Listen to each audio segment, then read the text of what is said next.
Maidarpura police station વિસ્તારમાં ગઈ તારીખ 22/11/2024ના રોજ એક ગુલામભાઈ ખ્વાજા મિયા ઇસ્માઇલભાઈ શેખે પોતાની આર્થિક પરિસ્થિતિ કંટાળીને ઊંચા વ્યાજે લોકો પાસેથી પૈસા લીધા હોય એના કારણે એમને દવા પીને આત્મહત્યા કરવાની કોશિશ કરી હતી અને એ સારવાર દરમિયાન એમનું મૃત્યુ નીપજ્યું હતું। જે બાબતે મૈદરપુરા પોલીસ સ્ટેશનમાં સાબિર ગુલામ મુસ્તુફા શેખ વિરુદ્ધ આપઘાતના દુષ્પ્રેરણનો એક ગુનો દાખલ કરવામાં આવ્યો હતો અને આ માણસે વ્યાજના ચક્કરમાં આવીને આમનેથી સુસાઇડ કરવું પડ્યું હતું। જે અનુસંધાને સાબિર ગુલામ મુસ્તુફા શેખ વોન્ટેડ હતો અને એની તપાસ ચાલતી હતી। ગઈકાલે લેટ નાઇટના ક્રાઇમ બ્રાન્ચની ટીમે એને મહેસાણા મીરાદાતાર ઉનાવા મીરાદાતારની દરગાહ પાસેથી પકડી પાડ્યો છે અને એની પૂછપરછ દરમિયાન અન્ય 6 વાહનો 4 મોટરસાઇકલ અને 2 કાર કબજે લેવામાં આવી છે। જે અલગ અલગ લોકો પાસેથી પ્રાથમિક દ્રષ્ટિએ વ્યાજની સામે પૈસા જે ધિરાણ કર્યું એની સામે અવેજમાં રાખેલી હોય એવી ગાડીઓ હોવાનું ધ્યાનમાં આવ્યું છે। આ હિસાબને પકડી વધુ કેટલા લોકોને વ્યાજે પૈસા આપતા હતા, ખૂબ ઊંચા વ્યાજા દરે આ લોકો પાસેથી વ્યાજ વસૂલતા હોવાની પણ એક પ્રાથમિક માહિતી મળી છે।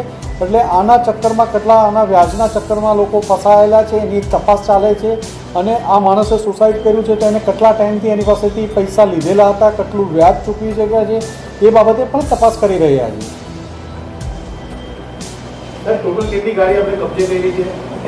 એના કહેવા પ્રમાણે કાલે રાત્રે 4 મોટરસાઇકલ અને 2 કાર 6 વાહનો કબજે લેવામાં આવ્યા હતા। આ પહેલાં મૈદરપુરા પોલીસ દ્વારા પણ એક બાઇક કબજે લેવામાં આવ્યું હતું અને એક બાઇક કાલે પરમ દિવસે કોઈ એમની પાસેથી છોડાવી ગયેલું, એટલે 8 વાહનો તો એમની પાસે હતા।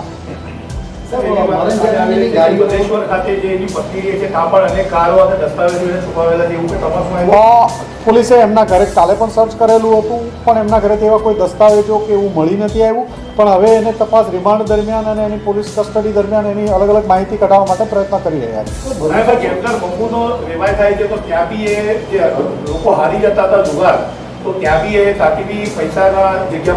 ચોક્કસ આ હકીકત અંગે પણ તપાસ કરવામાં આવશે। ઘણા લોકો એના વ્યાજના ચક્કરમાં ફસાયેલા એ ખરી વાત છે, કારણ કે એની પાસેથી 6 વાહનો તો એમને પોલીસની ત્યાંથી જ્યારે મીરા ઉનાદાતાની દરગાહથી પકડવામાં આવ્યો અને પ્રાથમિક પૂછપરછ દરમિયાન જ એને 6 થી 8 વાહનોની કબૂલાત કરી હતી। એમાં જે 6 વાહનો કાલ રાત્રે કબજે લેવામાં આવ્યા છે। સર, મરણજનામાં બી 2 વાહનો જપ્ત કર્યા હતા। વાહનો અત્યારે કબજે કર્યા છે, એ કોના નામે છે એ વેરીફાઈ નથી કરેલું। આગળની તપાસ મૈદરપુરા પોલીસ કરી રહી છે, પણ એ બાબતે પણ વેરીફાઈ કરશું। પણ એક બીજી લોકોને અપીલ છે કે આના વ્યાજના ચક્કરમાં કોઈ પણ લોકો ફસાયેલા હોય તો પોલીસનો સંપર્ક કરજો, તો પોલીસ એની વિરુદ્ધ કાયદેસરની કાર્યવાહી કરી શકે।